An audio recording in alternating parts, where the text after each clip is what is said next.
Well, it's been absolutely amazing to see just how much has been coming out of the ground here.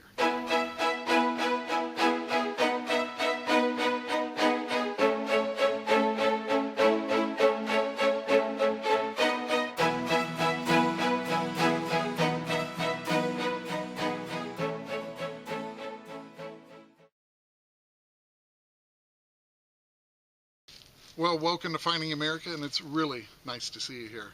Well, first of all, Merry Christmas to all of you. And I don't think we need a huge intro for this one because we're picking up right where we left off in the last episode at the Massive Permission.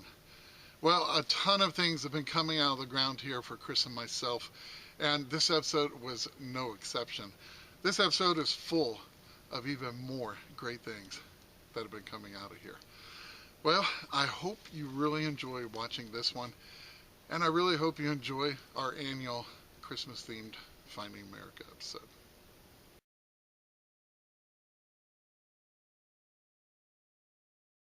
Well, Chris called me over.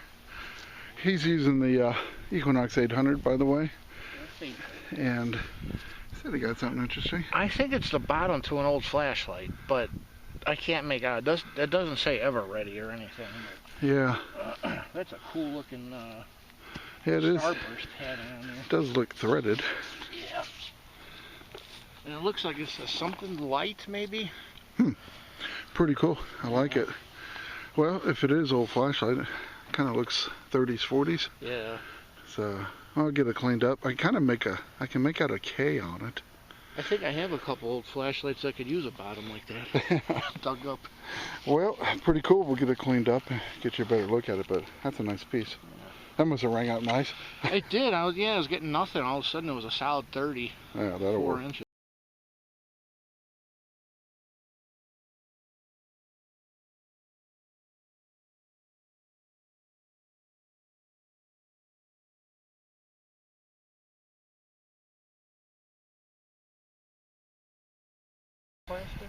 Yeah, Chris found a thing that was all crumpled up, and he unfolded it, and he's like, it's got a bunch of writing, so we've been working on it and cleaning it.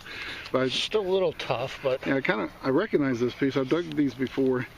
It's a real thick piece of foil, but these were wrapped around like cloth and yarn back in the stores, and it'll say like 3 yards. But this one said Colton's plastic. yeah, it said braid something up, or elastic braid. So it's pretty cool. These date right around the 30s, 40s. Yeah. Could be a little bit earlier, but There's more writing down. yeah, I got to get it cleaned up a little bit more, see if I can make it out. But Pretty neat. hey, I like this kind of stuff. Yeah.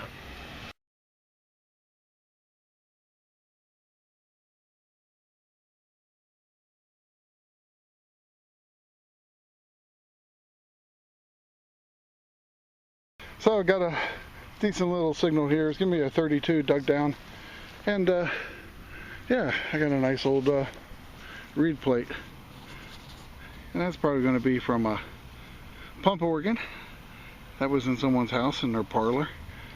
So very cool. Nice little relic.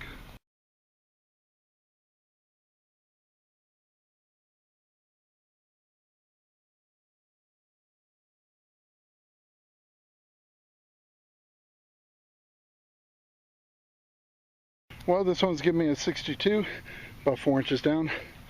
I got the barrel to an old toy cap gun. So pretty cool. Just thought I'd show you that. It's going to be probably 60s, maybe into the 50s.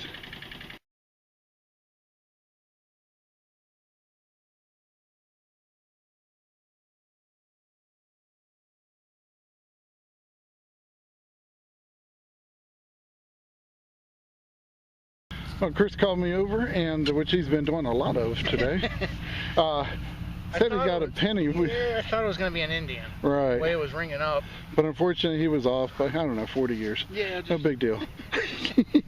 So while I was cleaning this, and I saw that this one's going to be a 1940 Philadelphia mint, he said, dude, there's like more coins in the hole. No wonder it was ringing low. It looks like 2 nickels stacked. Yeah, it looks like it on dragged each the other. numbers down. Looks like at least one Jefferson. Did we get lucky? Maybe a Buffalo? Nope. Oh, geez, these aren't even old. I don't know. That one's mighty clean. 1984. Get out. That's so weird. Yeah. And this one, another late model. That thing was crusty. Yeah. This is from 2001. So it just so someone lost a Wheatie, and then 40 years later they dropped a couple nickels. Yeah. 60 years later. Yeah, 61 years. So not quite. Well, it was a two-person spill. Yeah. That's pretty cool.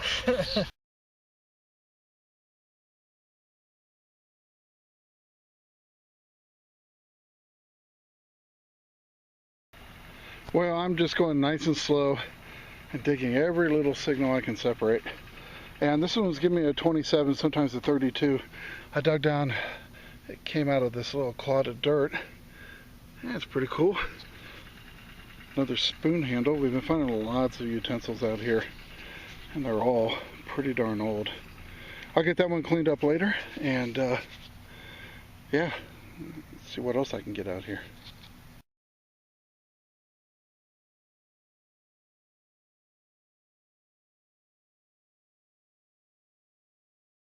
All right, you'll have to excuse all the traffic noise, but it got busy here all of a sudden. But Another check this. Bizarre. Okay, I'm getting a 31. Yeah. I dig down and I see this. I'm like, oh, a penny. I'm like, that can't be it. But Yeah. this is actually a 1913 Wheatie. Crazy. I mean, it's 110 years old. Yeah. And I'm like, well, it was ringing up so high. And again, clad a clad quarter. in the same hole. So people drop it on top of each other all through here. So we had 2 modern nickels and a 40 Wheatie in the last hole, and now you have a 13 Wheatie and a modern quarter. We just had to film that. That just doesn't happen very often. Weird.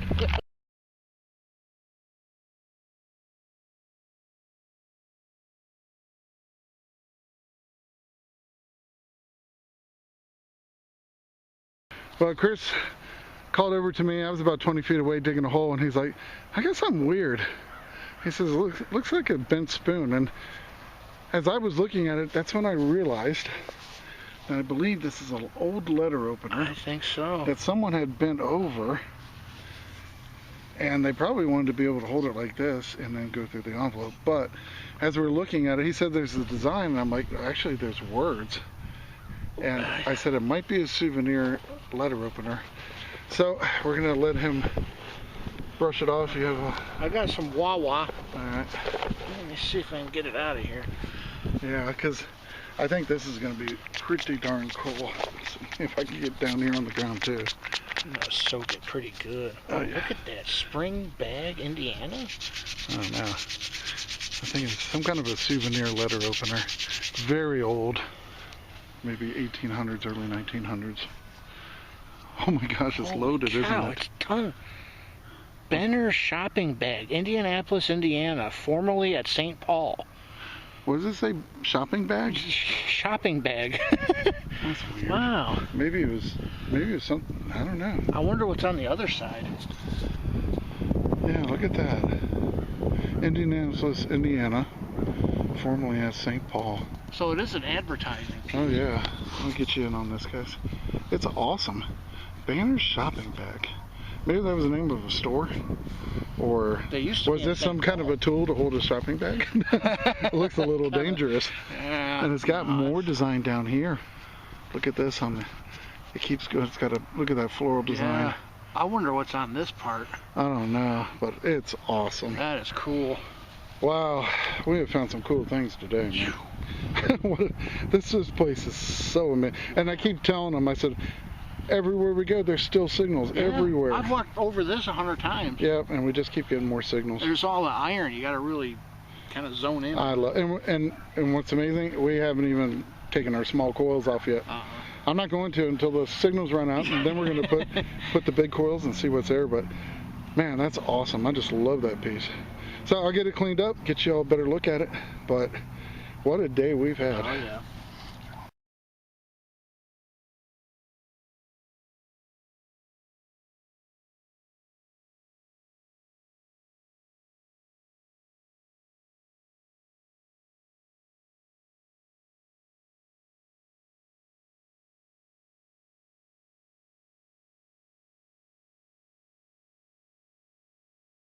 So, You might be asking yourself, what the heck is a Dubner shopping bag? Well, Walter Dubner ran a grocery store in St. Paul, Minnesota, all the way back in 1912. And one of the things that he noticed was that customers weren't able to buy as much as they wanted to during their trip to his store, and they had a hard time hauling all the groceries back home in the bags that they had available for them. Well, one night while lying in bed, a thought came to him. Why not punch 2 holes on either side of the paper bags that they had at the store, and then thread a sturdy cord through those holes to create handles? He mentioned it to his wife, and they both got up bright and early the next morning. Well, they made 50 of those bags, took them to the store, and offered them to their customers for 5 cents a piece, and they quickly sold out of them. Well, that one simple idea made Walter and his wife an extremely wealthy couple. And by 1915, they were selling 1 million of those Dubner shopping bags a year.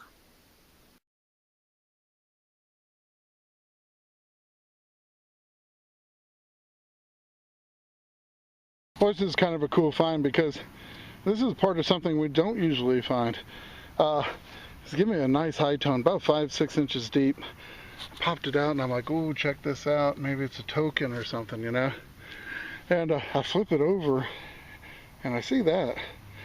And I'm like, well, I don't know. And I started brushing with my toothbrush, and now I have it on that. What this is the inside plate to a compact, and that is the original Red Rouge that was in the compact. Now, the lids are not here, but just the centerpiece. We don't usually find this piece, so I thought that's pretty cool. Just had to film that for you, but yep, it's probably like 100-year-old Rouge.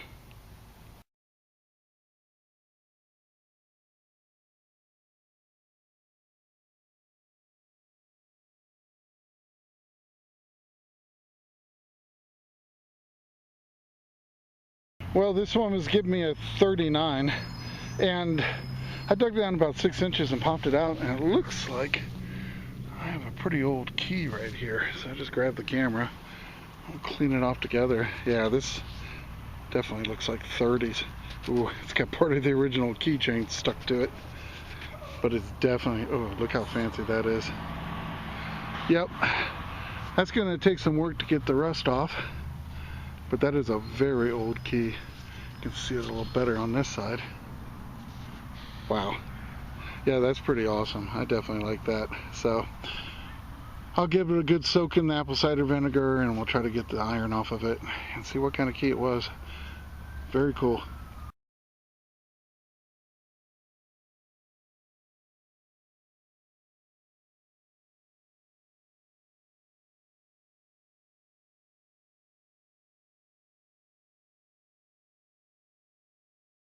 Well, I was getting a really sweet high tone here, about 86 to 91, right in that range. I finally pulled it out. It's actually pretty cool. Big piece of brass here, but this is actually early 1900s, like the door lock plate. This would have gone on like a front door or something where the handle was, and this is a big brass escutcheon plate. You can still see some of the design. Well, that's very cool. I've found a couple of these complete, but I wish this one was, because I bet you it was pretty.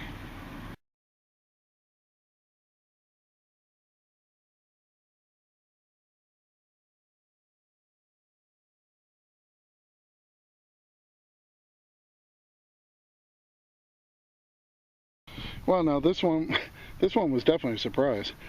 This piece is much older than anything we found here so far.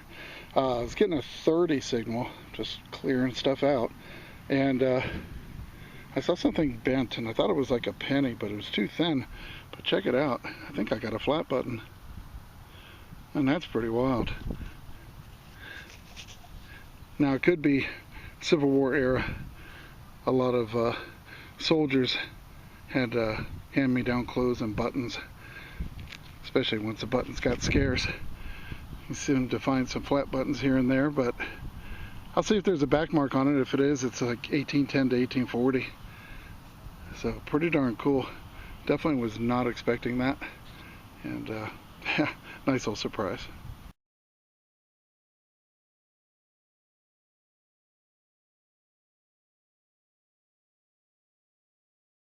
Well, unfortunately, Chris had to head back home, but I was able to hunt a little while longer, and I continued to find some very cool things at this amazing permission. Well, I think I've got something pretty cool in the hole here, trying to shield the wind.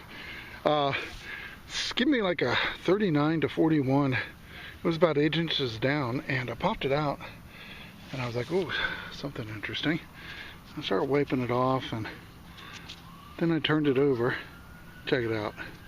It is a brooch with a stone still in it, which is very rare. It's folded over right here. Maybe I can straighten it later. I don't know. Depends on, yeah, it might break if I do that. But isn't that awesome? Still has a stone. Looks like an open filigree type pattern. This is definitely awesome. So, another brooch from this spot. Gotta love that.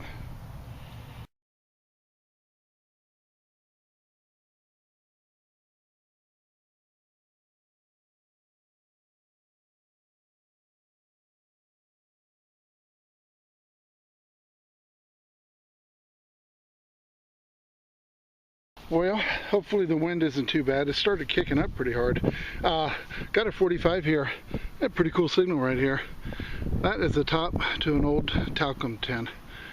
And that's going to be around 1910, 1920s. So very cool. I'll get it cleaned up. I have definitely dug a few of these over the years. And yeah, just a nice old find right there.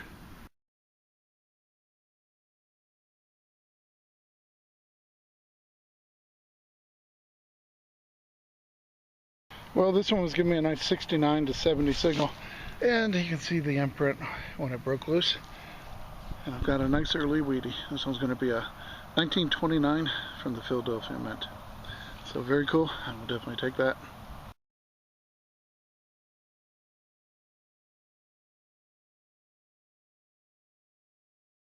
Well, pretty cool item. Definitely wasn't expecting this out here, but yeah, I like it nonetheless. It's getting me I'm thinking a 40, yep.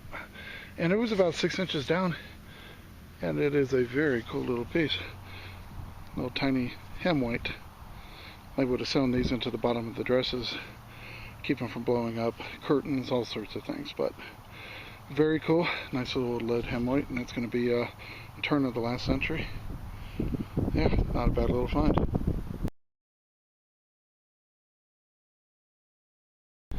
Well, this one was giving me a 72.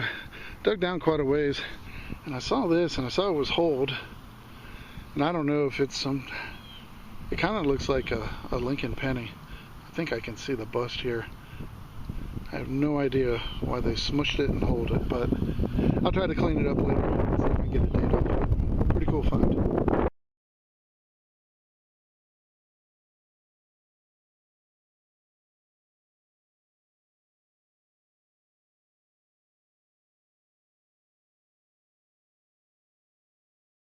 Well, this one was giving me a mid-60s to upper 60 signal, about 8-9 inches down, and this popped out.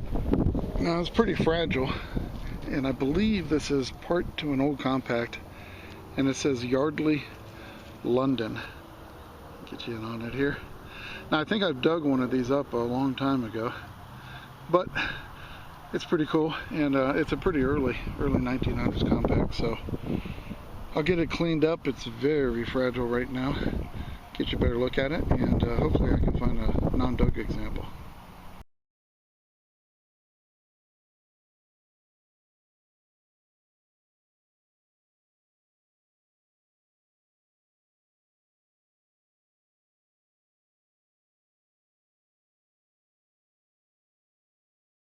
Well, I tell you, wouldn't you know it, Chris takes off, and I end up finding something amazing at the end here. I was literally starting to walk back towards the vehicle. It's getting dark, the wind's kicking up. Got a 57. Yeah, the wind's really kicking up. I want to see if I can move myself. Got a 57, I'm like, well, let's dig it. And it said it was out of the hole. So I was fishing around for it, and I moved it, and I thought, oh my gosh. I don't know if it's real yet, guys, but I might have a gold class ring. I don't know. I had it in my hands and I was just sort of like, what is this lump? And I saw that it was a ring.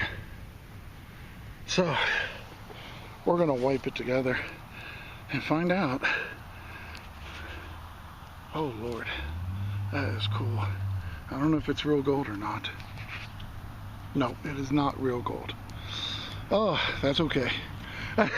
Give you a little, get your heart going right at the end.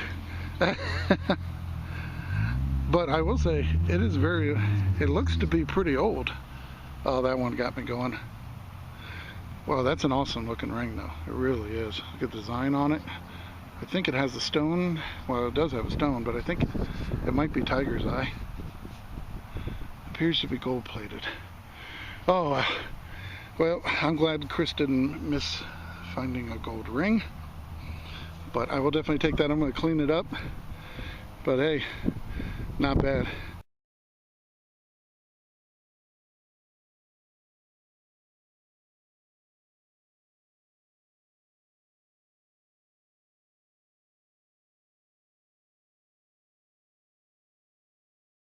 Well, what can I say? You can't win them all. But that was a pretty fun way to end an amazing day out there at that massive permission. And here's another look at all the very cool things we were able to recover in this episode.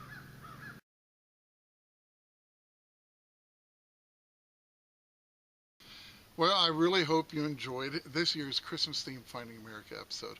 I always have a lot of fun putting these together. And if you did enjoy it, I'd really love it if you consider subscribing to the channel and give a thumbs up to this episode. Now, don't go anywhere just yet because I have a lot more to show you.